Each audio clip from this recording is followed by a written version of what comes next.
Our house stood quite alone, and these tall firs and beeches were not planted. Snakes and efts swarmed in the summer days, and nightly bats would fly about our bedrooms. Heath croppers lived on the hills, and were our only friends. So wild it was when first we settled there.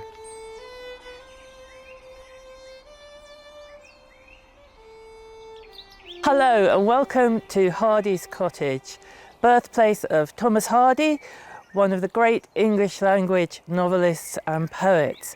He was born here, he spent his childhood and early adulthood here, and wrote his first novels here. I'm standing here next to what was the front door to the original cottage, which was built in 1800, and this door led into the main room of the cottage where everything happened, the heart of the home. And here I'm standing next to what was the door into Thomas's grandmother's cottage, built as an annex after she'd given over the original cottage to her son and his new family. This window now leads into the kitchen of the cottage. The cottage garden in the 19th century had to be a productive place. So the Hardys would be growing all their own vegetables here. They would have kept a pig and chickens, and we know that Hardy's mother kept bees and sold the honey to bring in a little extra cash. The flower garden that we see here was laid out much later, after the Hardys had left, and laid out by Hardy's friend Herman Lee and Thomas himself, who helped in the design. As we look across the garden, we can look beyond the fence to the orchard, very important of course for creating your own cider, and in front of us we would have been looking at a builder's yard, because Hardy's family were all builders and they ran their business from this cottage all through the 19th century.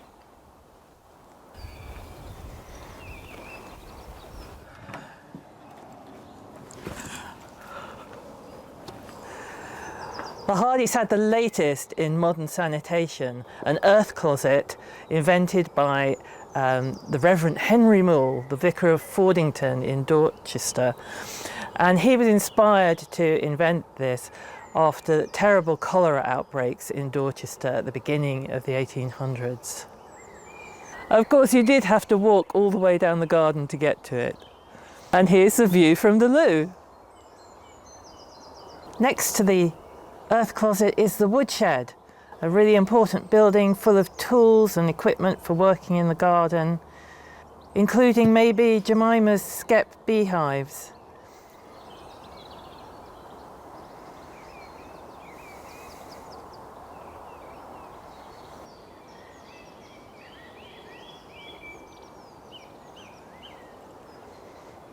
The window above me is where Thomas used to sit and write, looking out on the beautiful scene in front of him. And that's where he wrote his first 4 novels, including Far from the Madding Crowd.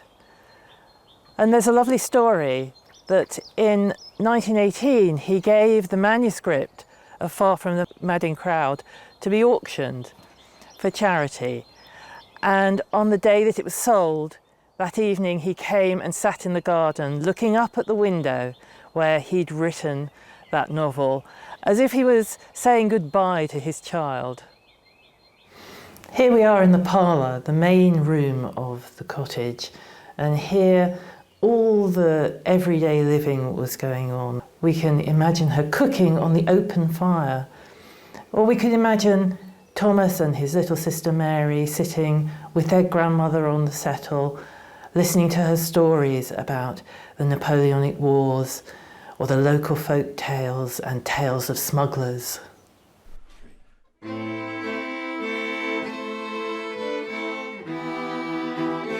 This room was also a room of music. The Hardys were all musical, and Thomas learnt to play the accordion and the fiddle at a very young age, learning from his father. And we can imagine this room full of people at celebrations, with the fiddles playing, music, dancing, because although it's a very small room to us, for the Hardys it was a place where they could squeeze in several couples dancing. As well as a home, the cottage was a place of business. And from here in the office, Thomas's father and later his brother ran their building business, doing their accounts, drawing up plans, and paying their workers.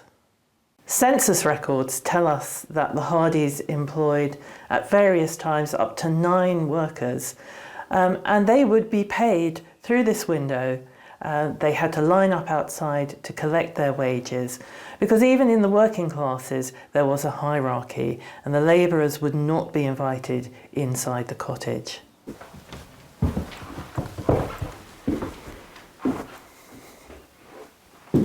In this room, Thomas was born on the 2nd of June 1840, the eldest of 4 children. His sister Mary was born about a year later, and then after quite a long gap, his brother Henry and his sister Kate, who was 16 years younger than him. Now we're going to walk through what was the original external cob wall of the cottage into the extension that was built for Granny, into the room that became Thomas's as he grew up. Here at this window, Thomas sat to write poetry and his early novels, sitting at the desk bought for him by his mother. Considering he shared this room with his much younger brother, at times that must have been quite difficult. Thomas's mother Jemima understood the value of education. Unusually for a woman of her class, she was able to read, and she taught Thomas before he even went to school. At the age of 10, she sent him off to Dorchester to school, so Thomas walked the 3.5 miles there and back every day. And during those walks, he must have come across many of those rustic characters that he introduced into his novels, as well as being very aware of the changing seasons and how the farming year worked.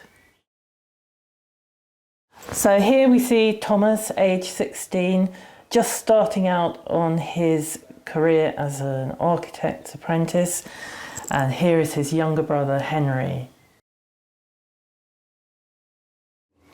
Welcome to Granny's kitchen, for that's what we call this part of the house. Mary, who was Thomas Hardy the writer's grandmother, came to live here after her husband died. She ran the company with 2 of her sons, and she asked her sons to make her a smaller cottage adjacent to the one next door, but with her own front door so that she could be private. And as she moved in here, Thomas Hardy's parents, newly married, took over the other cottage.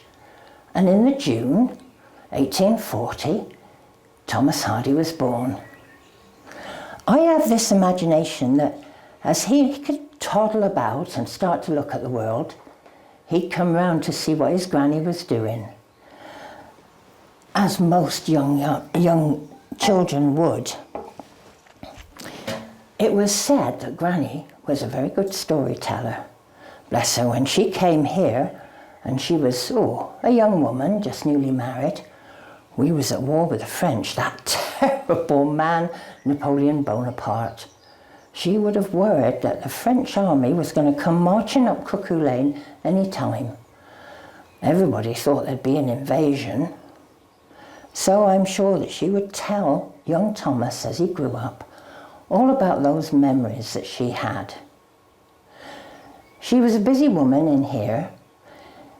It's not a big place, but this would have been her general sitting room cum kitchen. There's a little scullery and a work area next door, and the steep stairs that go upstairs to a bedroom up there and another little one under the eaves. Plenty of room for a single woman though. And what she had in here was a large bread oven. Now we don't know whether that was originally part of the old house or whether it and got incorporated or whether it was newly built. But it's a wonderful bit of kit. And you look inside, it's got a great big dome. And people might say, well, isn't that smelly and smoky? But not a bit of it. That oven is fired up with gorse. Now in this part of the country they call that furze, and there were many people who went out and collected it for a living, or they would use it for fuel. It's got a lot of oil in it and it burns awful hot. So once you fill that fire and let it burn down, the bricks would be steaming hot. And you can put 12, 14 loaves in there and they'd cook in an hour. And then you do your biscuits and your pies.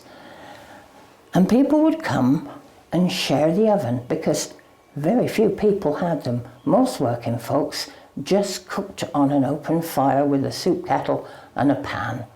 And if they wanted to make bread or make a pie, they might go to somebody's house or a farm that they could share the oven. But what that meant was that as they came in and perhaps gave a penny for a loaf of bread or perhaps a bit of vegetable or something to swap with Grandma, they'd bring a bit of news, anything that they'd heard on the streets of Dorchester, who was doing what down the next village, who was stepping out with whom, and who wasn't doing what they should have been doing. And I can imagine that young Thomas, sitting by the fire here, would hear all those bits of news. And as he himself went to school, walking into Dorchester each day, he'd come back and tell his granny what he'd heard. Now you might say, what am I doing today? Well, it's a dull old day, and it's early spring.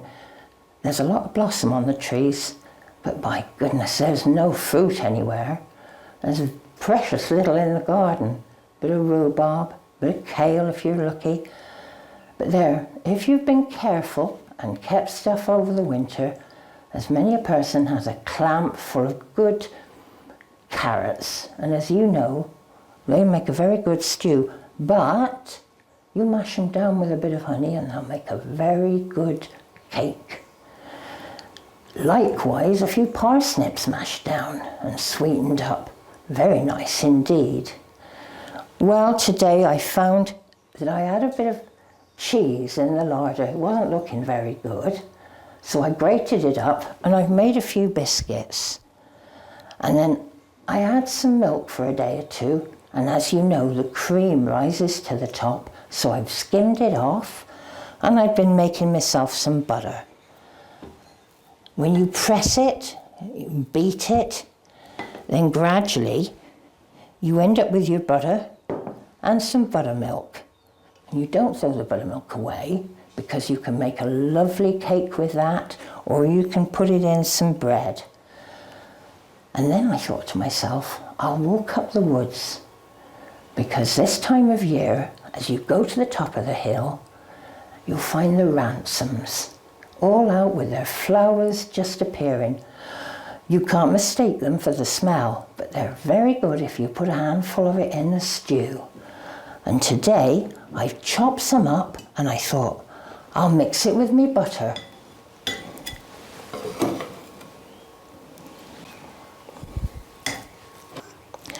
There you are, a bit of garlic butter, and that's lovely on a cheese biscuit. And as soon as I've had a cup of tea, that'll do me very well, thank you.